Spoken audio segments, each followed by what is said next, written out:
Yes, we are live.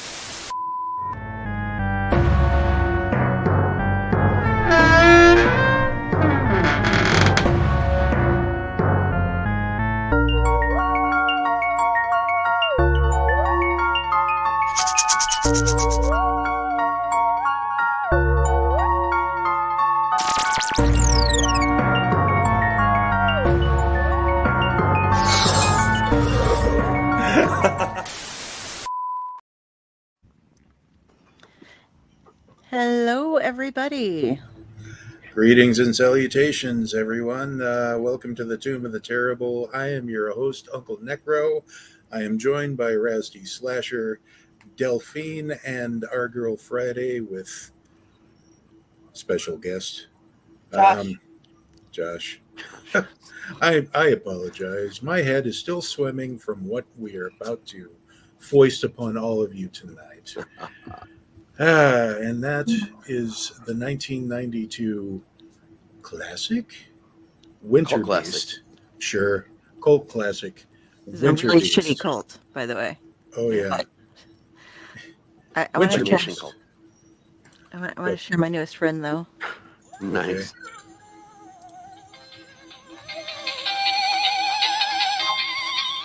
I won't make you listen to the whole song.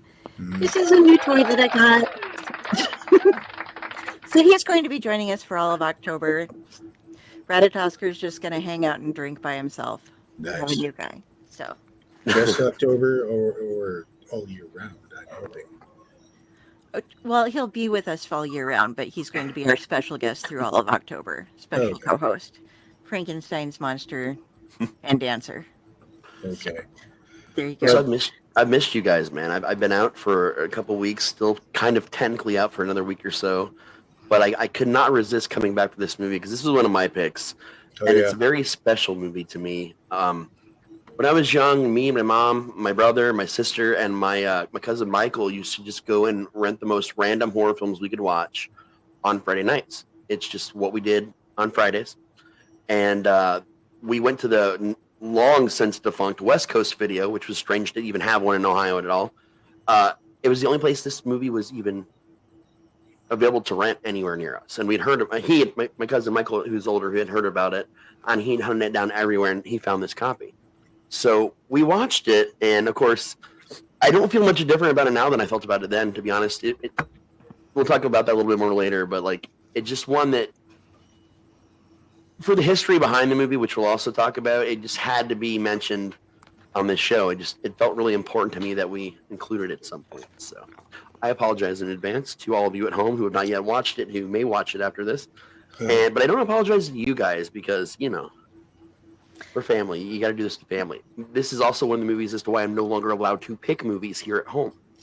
This is one of two movies that, three movies that happened in a row that, made them ban me.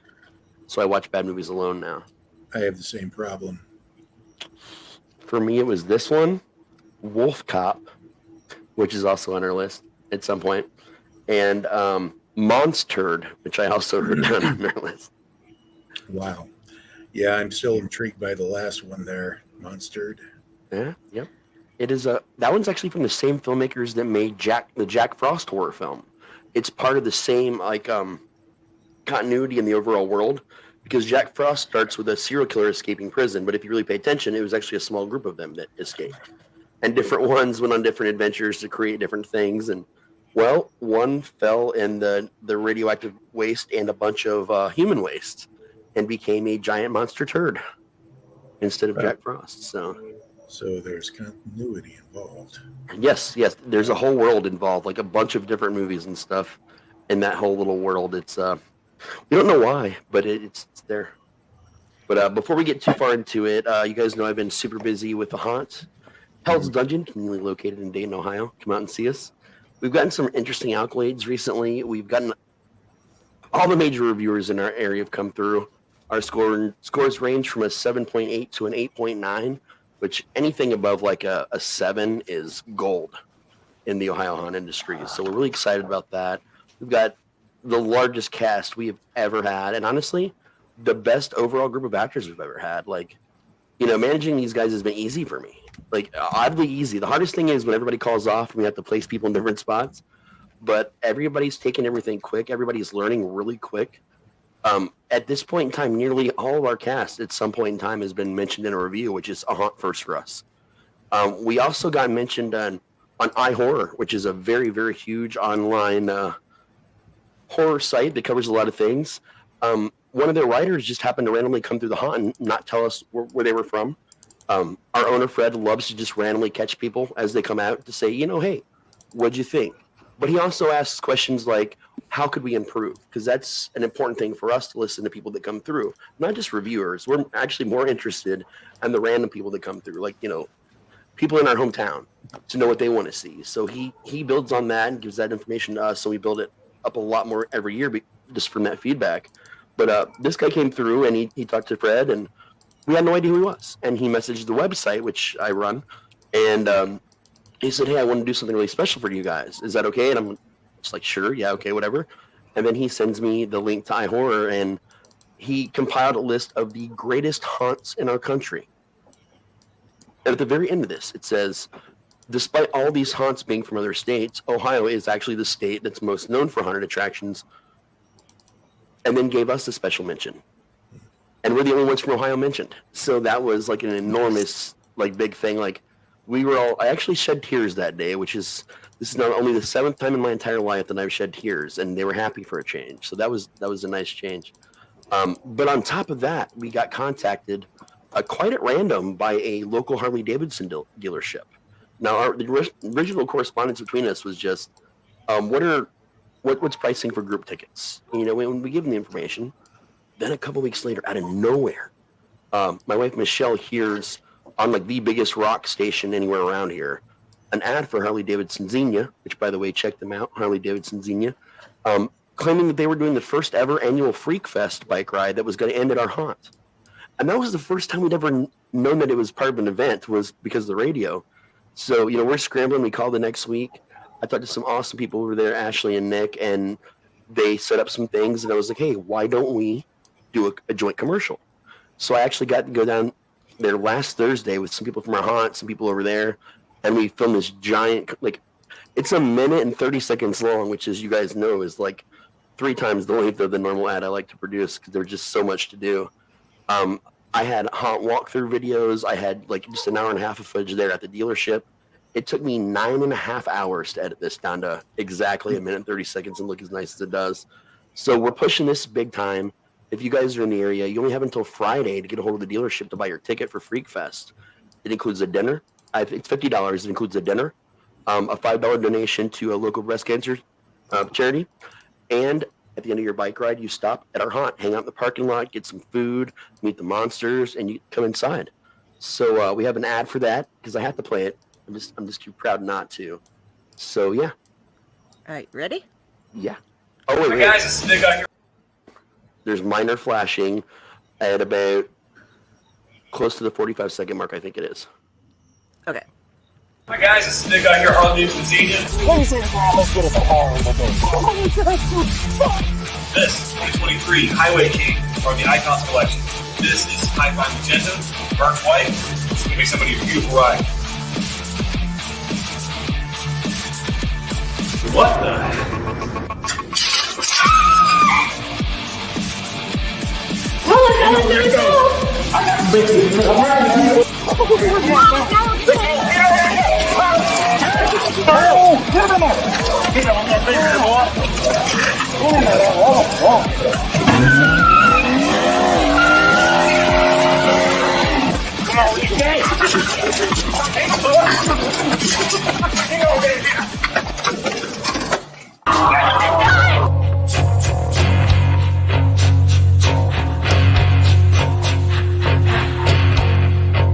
Rinse yourself for the rejects, for they may amongst you.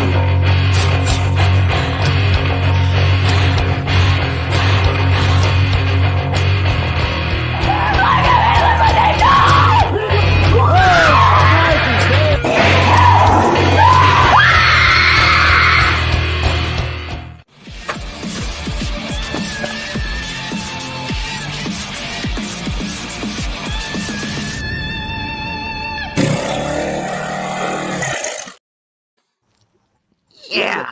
That was our fun video. That was so much fun. Like we had those are some big hunters too. Like some of our most known people, and all through it. Like the part that Harley dealers, I can't even talk today. I'm so excited at the dealership. That was actually our very own Matt. That was the clown in the blue. That's Matt. His character props. The other two clowns, the Jester clowns, were Kyle and Lay. We just got them this year. Big robot. That's Joe. Uncle Daddy, the male firewood redneck cannibal was Rob. And the girl cannibal, Rosie Firewood, that's B-Rad. That's my daughter.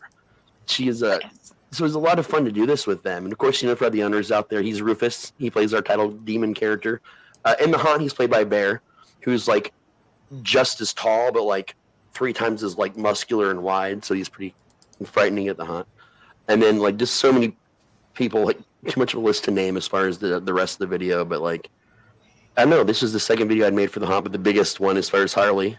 I'm now having to do a video a week for the haunt, so I'm getting a lot of footage there. But just really proud that everybody came together and made this, and it's gonna be the best season. Oh, it's already the best season we've had. I think our opening night was bigger than any night we had ever during years 1 and 2, and it was our 4th or 5th biggest night of season 3.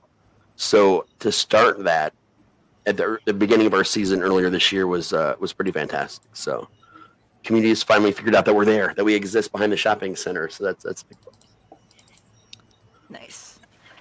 That was a very awesome commercial too, by the way. Thank you. That was a lot of fun for me. It's a lot of work, but it is a lot of fun.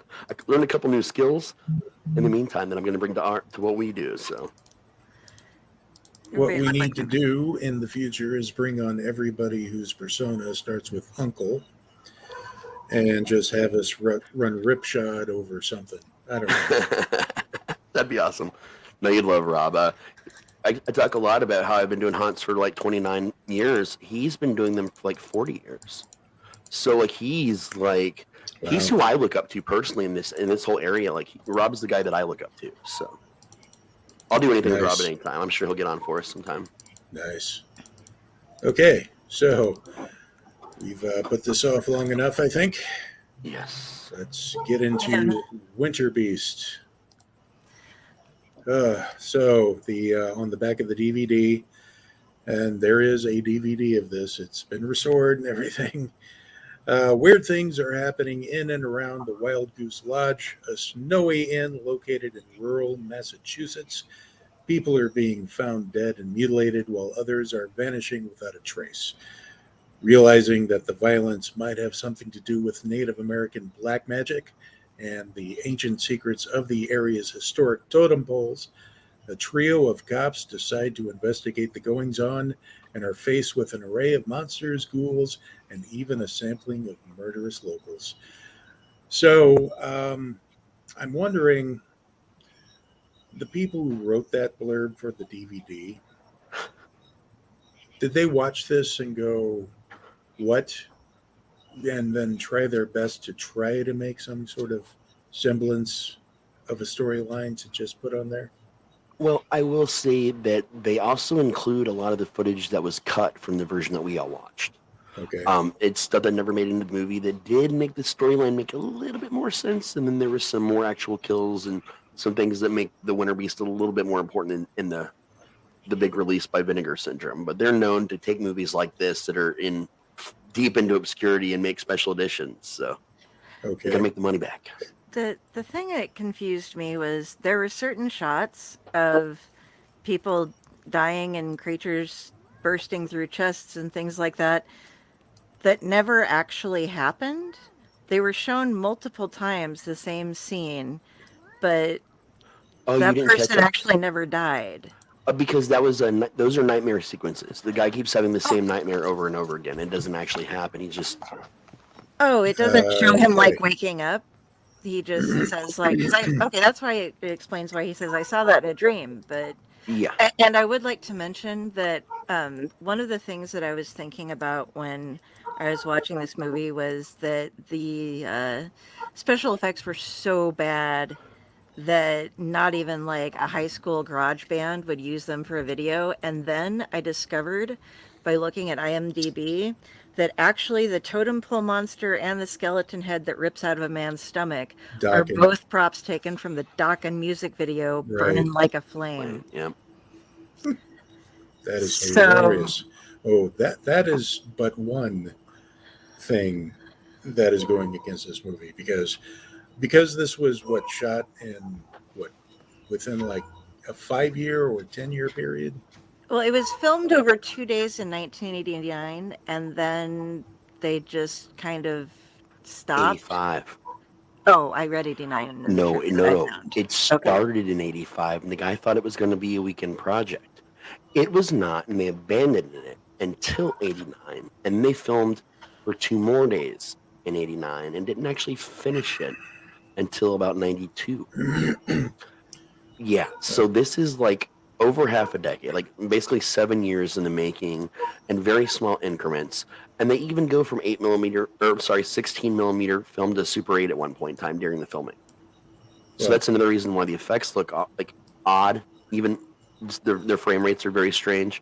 And also, you got to think back then in '85 when this first started, the Dokken videos and a lot of those effects that was considered to be like halfway decent back then.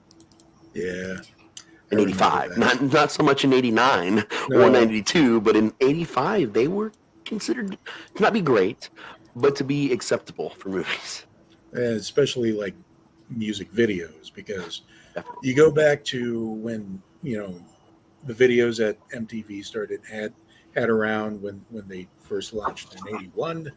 You look back on them and you think somebody had a camcorder and some shiny tinsel lying around. Let's do a new wave thing.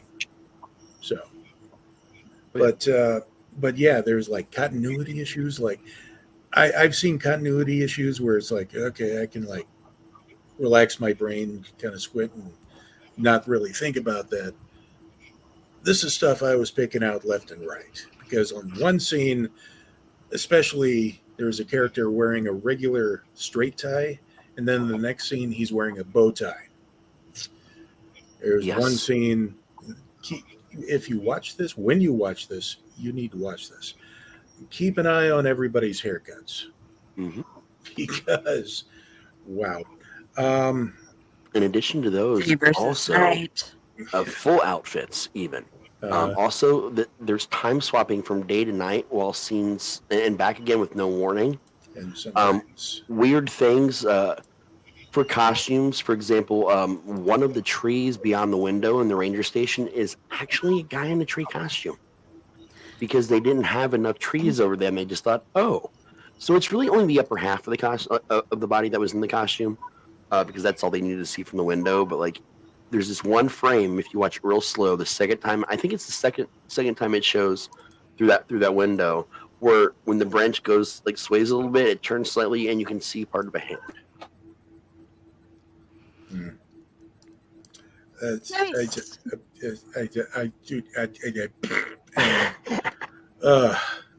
yeah, I was watching this thinking, wow, we're in for like the first 5 minutes where it's like I'm looking at nudie magazines, and we're showing the pictures from the nudie magazines, and here's like a playing card with nudies on there, and then and then there are boobs everywhere in the first part. Yeah, There's a girl whose entire role is to take off her shirt, listen to something, and then scream as Wooden Gumby attacks her through the window and eats her. That's a good way to describe the effects on these monsters. Now, she too turns into claymation. Actually, when she gets yanked out of the window, suddenly she's claymation, and then she's a person again when she comes back into the window. That's well, I would hope so, because that would have been a hell of a claymation to have built to hold a human. You know, speaking of the claymation, the stop motion lizard and chicken monsters were actually built by the future Corpse Bride co-director Mike Johnson. Well, you got to start somewhere, I guess. So that was a strange early claim to fame. I did Corpse Bride, but I also did Winterbeast. I would like to go into this was now as I was watching it, I noticed something and I started taking screenshots. And by the way, these are terrible screenshots because the quality of the film was terrible. Um, but I unfortunately did not hit the right button every time when I was taking a screenshot. So you don't get all of them, but I would like to give you my top 11 flannel moments in this movie. There's almost more flannel than in Moose. To begin with, we have this gentleman who you see later, and I missed the shot of it apparently. That is a red flannel shirt with a yellow flannel vest on top of it. In fact, Wow. look at this red flannel shirt and yellow flannel vest. They shared the wardrobe around, passed it between people. Like this guy, once again, also wearing the red flannel shirt. But oh no, he has a red flannel vest. And he wears it with blood as well, and other coats. Then we have the flannel suit. And this man is wonderful. This is Bob Harlow is his name, and he plays Dave Sheldon, and he's able to pull off different kinds of flannel. But not only do the humans get flannel, but the clowns get flannel as well. And the corpses, they get their flannel. And even fire gets to wear flannel. So I hope you're all appreciative of the sincere amount of flannel that was involved in the filming of this movie.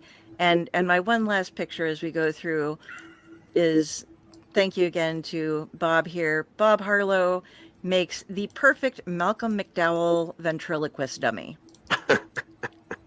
If you look So, real close.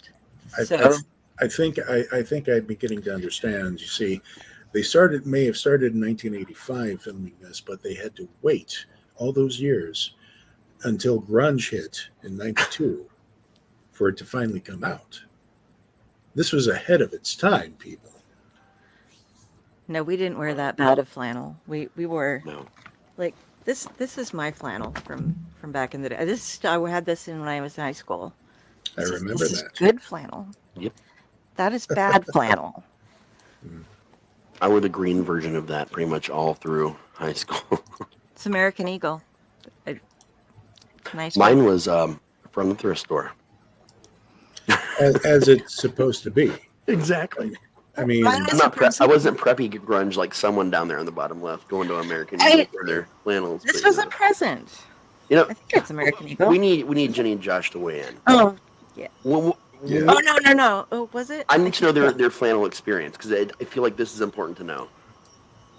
Yeah, it was American Eagle. Flannel experience in life or with the movie? No. In life, like flannels are at a very important like part of life, man. Like, do you guys have flannels? Flannel jackets? My yeah. flannel shirt died, so I can't show it. So, yeah, it got too holy and I just gave up and hadn't bought any since. What about you, Josh? But those Had a jacket that I really loved. It was my dad's, but got stolen for the most part. Damn.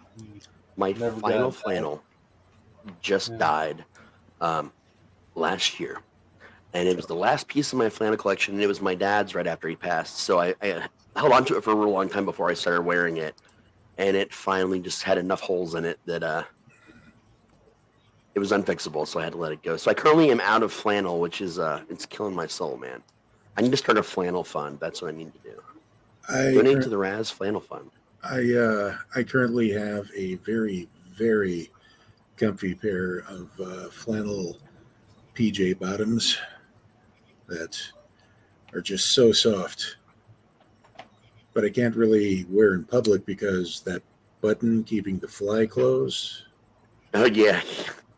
kind of fell They off. never work. Right, It's always the first flannel to go. right. But yeah, back in the day, I had my share of flannel shirts, but I also grew up on a farm, and these were not for. Oh, we lost Del, but She'll be back. she'll be back. But these She's already were kind of back. Or Yeah. she's not. Oh, she's Oh, disappeared. she disappeared, and I'm like, okay. Oogie boogie. But She's disappearing and reappearing. these were essentially, we wore them because it's cold on the farm when you wake up and you have to do chores and stuff. So they were functional rather than fashion long before. Trust me, I was more of the hair metal / metalhead in high school, denim and leather kind of guy. But then grunge hit, and suddenly everybody's like buying their own grunge outfits from like LL Bean or some of those posh places. I'm a little younger than you and Dell, but like the flannel thing was like a big thing for me. Just something that I had started doing a few years before I even knew grunge was a thing. Like it's just something that I had started doing. And then when it finally got popular in my area, I'm looking at everybody like, y'all make fun of me for this. Like, you guys picked on me for wearing flannel and band t-shirts. Mm-hmm. Like, for so long, and now you're all doing it. Where'd you buy it from? They're like, American Eagle, LLB, and like there's like all these places. I'm just like, fucking poser. Right. Like, come on, man. Like that's not what you do. And then the corduroy pants, because I had my corduroy pants to do with it, because those were fantastic. They made fun swishing sounds when you walk. Yeah, that corduroy jacket that, and of course my brain is blanking on me, but the vocalist for Pearl Jam, that guy, everybody knows who he is. But Eddie Vedder. Yeah, Eddie Vedder. There we go. My baby's in love with Eddie Vedder. But I used to have that same kind of denim jacket, and not denim, but corduroy jacket that he wore in the first, few years when they became popular in the videos.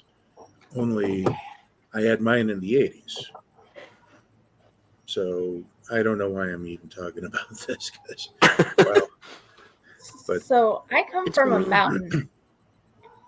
Okay. Our flannel is not a trend. It's I'd like to keep warm, so I have lawn johns, I have flannel, I have all this stuff. Because it freezes. Right. Yeah. And the fact that everybody from Seattle was wearing flannel, trust me, it wasn't a conscious fashion idea designed to go for. I lived in like Pacific Beach, Washington, which was about 45 minutes away from Aberdeen, Washington. Trust me, the flannel is there to keep everybody warm. There's maybe like a month or so of actual summer that I experienced. Yeah, I believe it. So rain and cold. Speaking of mountain towns, fun fact about Winterbeast, just to do a full circle here. Okay. It's my segue. They actually filmed this, a big chunk of their early shooting, at a harvest festival on the mountain, because it actually was filmed in a small mountain town. So the festival was not part of their budget. They just got permission to shoot there. Nice. Which added a nice little, backdrop. And the other cool thing about it is every one of the actors in that movie had never acted before. I can tell. Yeah, they were all locals in that area or nearby areas. They did not know what they were doing. Which explains a lot of the acting and a lot of the choices that were made during the film. We watched Lamageddon. We understand. So yeah, I was wondering about there's at one point there's this big sign that said cider bar, which intrigued me. Is it the good kind of cider or the kind that is family friendly? There, it's hard to say. It's hard to say. A little mountain town like that, though, I would think it was the fun kind, I would guess. Okay. Are we just killing time now, waiting for... No, I mean, we're kind of going on. Okay. We're a little bit of both. We're just doing it a little bit more slowly. Okay. So I can toss you another fun fact in the meantime. Sure. Originally, the filmmakers imagined the Winterbeast in its entirety to be a stop-motion creature. Like, every Winterbeast shot would just be stop-motion. And then later it became a guy in a costume, of which some footage was shot. But when the movie fell apart in '89, Mark Frizzle, the producer, did some stop-motion bits between gigs at his day job at the Oliver Jar Animation to fill in the missing monster footage. Far more of that footage was again included during the DVD release. So it gave the monster more, like I said earlier, more of a point to it. But yeah, they couldn't afford to keep doing it that way originally, apparently. Okay, which brings up this next question that just bothered me during the entire thing. And maybe you can shed some light on this. And I know this is a question that's been asked over the internets. Which one was the Winterbeast? There's so many. Nobody really points it out. I mean, And- we have like this four-legged thing and multi-legged thing, and then what looks like a big bug-eyed bear, I guess. There was Thing. definitely a number of creatures. Mm-hmm. We had what? This is hilarious. The totem, the original totem that had the skeleton attached to it. Uh-huh. We had him. We had the tree totem. We had what looked like the mutant Ewok is what it's being referred to. Okay. The giant chicken and the what later became the dinosaur-looking version of the same chicken.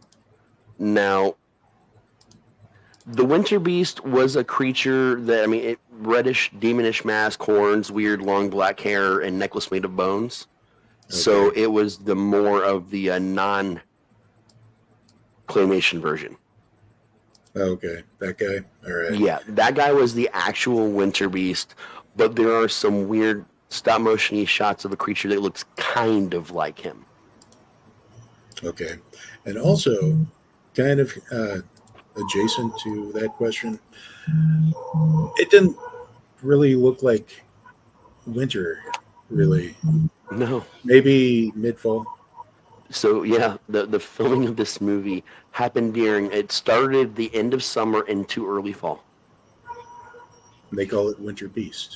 Yes, because apparently the reason why they called it Winterbeast was they were expecting to get some pickup shots, more winter-based pickup shots later that they never kind of really honestly did for the most part.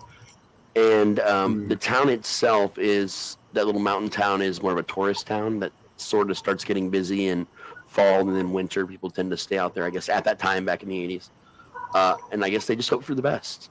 And like many films of its time, it was poorly named. Yes. The end result. Poorly named, among other things. Mm-hmm. The poor name was the smallest part of the absolute fuck-ups that happened to make this movie. Right. There were several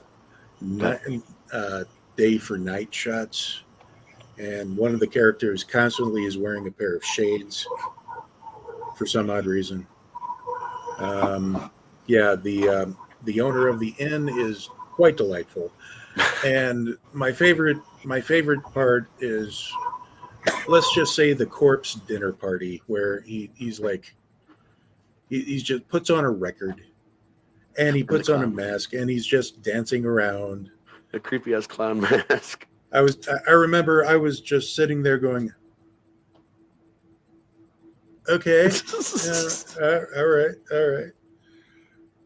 Vibes. Say it again. Gave me psycho vibes. Oh yeah, dude, total psycho vibes. I mean, somewhere between like Buffalo Bill and Psycho, I think. Yeah, right. Bates and Bill. It is a pity that Dell isn't back yet, because holy crap! And that song. What was the name of that song? I tried looking it up. Give me a second. I can find out for you. Okay. Talk amongst yourselves. So you like stuff? Oh yes. how about things? Not so much things. More of a stuff kind of guy. Fair enough. Did you have a favorite particular creature Creature? from this movie? Oh, that would also be the inn owner.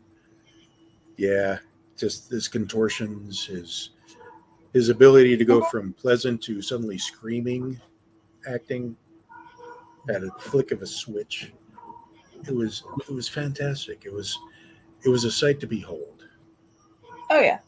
So, The four-armed alien thing was kind of strange. The one that killed the mountain climber. yes. And I have to say that particular the ADR being used in this movie was hilarious, because that particular scene you mentioned, you if you go back over it, I don't know if you noticed, but he was trying to climb the cliff, but you can tell that it was 80 yard right over it because they're what's going on? Oh no! And then poor guy got his head bit off. Yeah, it was poor guy. I'm having trouble actually finding what the song was. Something it had something to do with somebody waiting for somebody to come back with something to tie her hair. It was an entire song. Yeah, I can't find it offhand. We're going to have to use Shazam or something. Rewatch that thing. I'm working on it. I'm still trying. Okay. Fun fact: you mentioned the ADR. Some of the slower moments of the conversation give away to the hilarious realization that we're being shown two people talking back and forth. They're actually in completely different locations, and they filmed their scenes at different times. And they just tried to keyframe match it up, which made for terrible, slow-paced dialogue. Oh yeah. Well, that, and you can also tell that a lot of this had them just reacting to nothing, and then they're basically and then a shot of the claymation figure going but I think I and then found the song. you found the song? Yeah, it seems as if the title of it was called "Into the Woods with All of the Goods," and it was written and performed by Michael Perlstein. Really? Yeah. That's the one with the record. Yep. That was the title song of the movie, anyway. Okay. If there was a different one from the record itself, because there's other music in the movie. Yeah.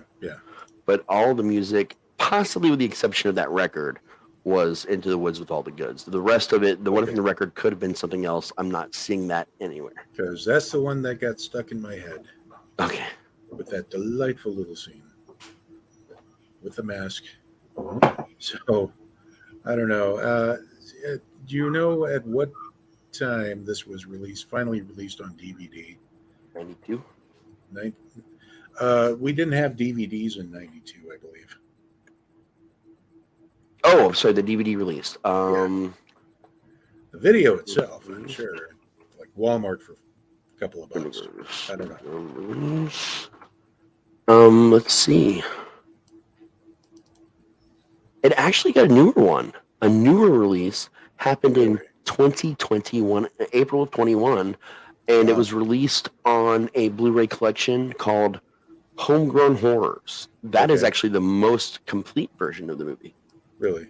Yeah. I know Riff Tracks did their version of it last year. So that's why I haven't seen it yet. Okay. It's available there with in case you're not like us, who are very seasoned and trained idiots who go through this professionally, and if you need something of something like training wheels, rifftracks.com. They have it there on the site. Have at it. But in any case, as the full movie, they're just riffing on it. So, still waiting for Dell to come back and join us. In fact, DVDs did exist in 1992. Really? And it was released originally on DVD in 92. It was released prior to 92 and very limitedly on VHS. And then 92 was the full DVD release. And then again, April of 21 was the Blu-ray remaster. Okay, but did it get a laser disc? I doubt it. That is only somewhat popular things got Laserdisc. That is the superior format. Thank you very much.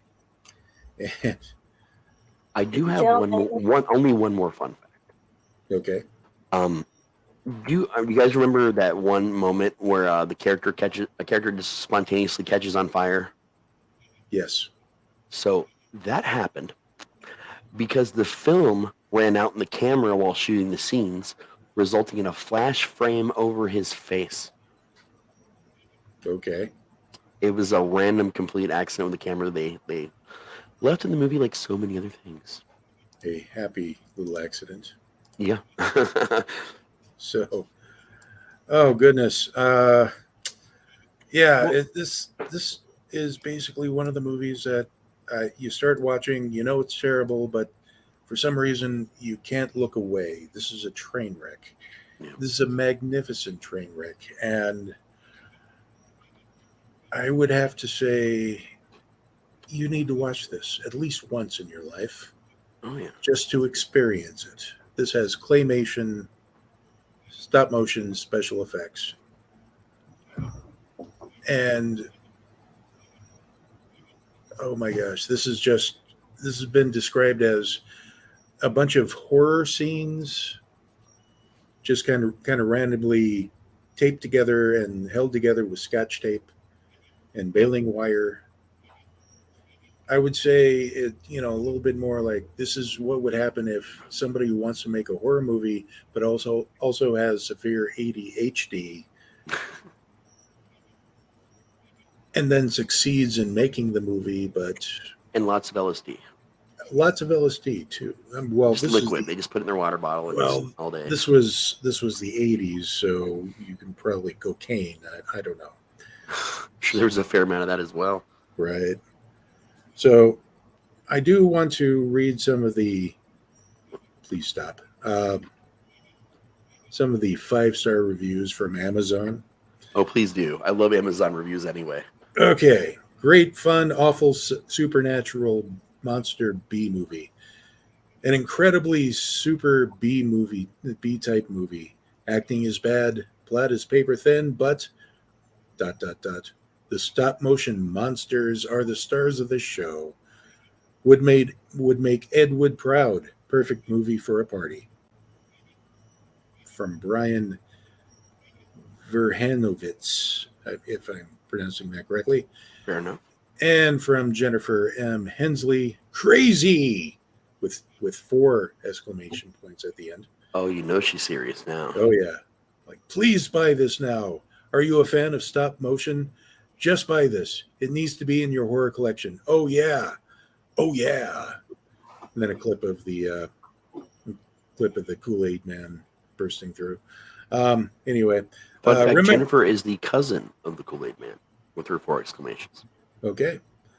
Remember to stock up on beer and invite your friends for this too. LOL. And after a couple of 1 stars, and then Lou Toad writes, if you are into strange, low-budget, almost art movie horror, this is the unholy grail. What do you mean almost art? This is almost. art. It is. This is art. And GBW0904 writes, best movie ever. This is sure to be a cult classic someday. Somewhat funny, even though a horror movie, just like the true classics are. And then finally, Patrick King, 5 stars, an American masterpiece, period. Don't listen to the local creeps. Couldn't agree more. Could not agree more. So we're going to go around here and hopefully is Dell okay? Yeah, she will be fine. We talked about this a lot in shows before. Dell has a seizure disorder, and she was feeling a little bit twitchy there for a little bit, which usually is a sign for her that she needs to stop what she's doing and kind of safe place it for a minute. I'm going to assume the video had a couple little flashy parts, which is why I let her know right before we got started so she would look away. But I noticed that she watched that entire thing anyway, so that might have been what triggered it. So but we will give you guys an update as far as show wise. We'll post something on the Facebook just to let you know that she is okay. But okay. So that's good. But I wanted to go around and get everybody's final thoughts on this, whether everybody should watch this or not. I, of course, have come out and said everybody must watch this at least once in their life, regardless of whether you like horror movies or not. So, Raz? again, I told you guys why I picked this movie. Just it's one of my most fond memories from like all the crazy, stupid ass shit we watched in my childhood, like on our special Friday nights.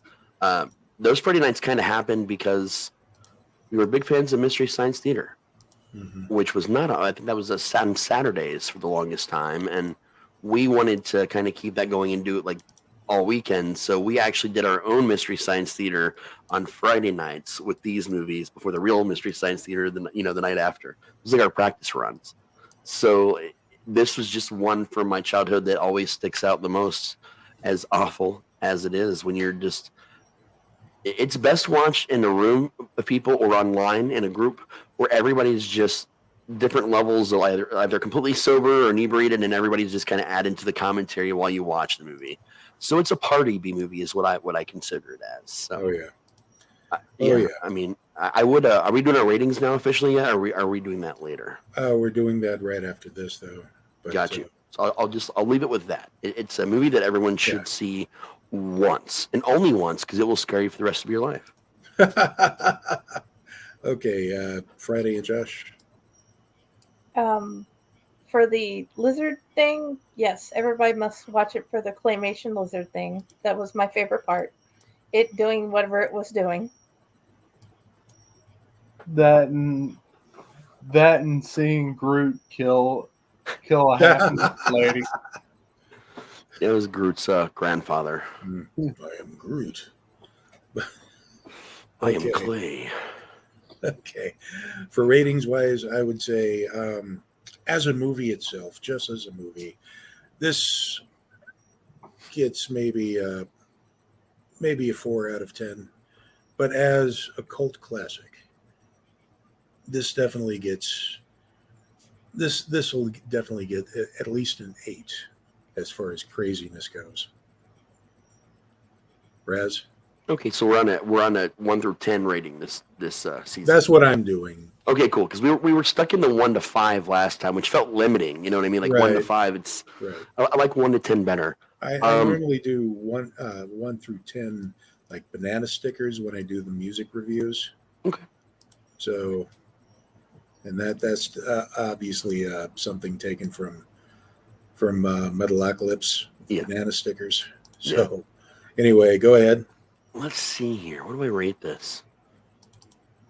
For nostalgia and the claymation alone, because like you said, if it was just the movie I was rating, it would get like maybe a 3 or 4 at best. I'm gonna give it a 6. A 6 tires. 6 Roberts. Okay. Yeah, All because the nostalgia is strong, the claymation's great, and just the memories of this movie. But yeah. Okay. And Friday? For the movie, probably about 3.5. For how much I like the claymation, I'd give it probably about a 7. Okay. And Josh? About the same. Okay. Nice. We have a united front there. So anybody want to hit the wheel of the terrible? Yes, as soon as I can. Ooh, Okay. yes, the wheel. Okay. Can we spin the wheel, though? Because I thought that Dell had to spin the wheel. That is a good question. Because I do believe that the wheel is on Dell's computer, but Dell did say if she did not make it back, we would do a special video either later tonight or like tomorrow when she's feeling a little better. And we'll actually have her do that video. We'll make it a video for you guys. That way you can see that she's okay and she's doing well. Okay. So we'll kind of combine those all in one. And as soon as she's doing better and gets back, we'll film that separately. And the only place you'll be able to find that, though, is just on our Facebook. So you're going to have to make sure you're following our Ally Network Facebook if you aren't already, to see what lovely pile of cinema we're going to watch next. There was a pile of cinema right there. But that was a pile of cinema. Big, steamy pile of cinema tonight. But so it's going to be. Was. That's definitely going to be a surprise for all of us, I guess. So, anyway, Raz, where can they find you? RazTslasher.com, which I just kind of noticed I have to renew. So I'm gonna make sure I do that. I can't forget to renew the website. And all season long, all the way up until at the very least the first weekend of November. Who knows? Maybe we'll extend it. It's hard to say yet. At Hell's Dungeon, haunted attraction, conveniently located down in Dayton, Ohio. So I'm actually not acting much this year. I'm doing a lot more behind the scenes. So you run an even larger risk of just randomly running into me as I fly through the building in all directions to do different things. So come down and check it out and definitely see me. Okay. Friday, where can they find you? Friday's Library in the Blue Box is my page. Friday Blues Disorganized Library is my group. You can find me on Raz's website, Raz's social media, Del/Carrie's social media, and Fakehorse social media. So if you message or comment on anything over there, I will probably be the one that says something to you. All right. And Josh, where can they find you? If you can get in contact with her, you'll find a way to get in contact with me. All right. Nice. So I am your Uncle Necro, and you can find me on Facebook, Twitter, Instagram, and a small handful of blogs where I review and talk about stuff. So, in any case, until next time, we'll get that video a little bit later when we can to tell everybody what that next movie is going to be in case you want to play along at home. And until next time, I am your humble servant, Uncle Necro, and get help. Spade near your friends.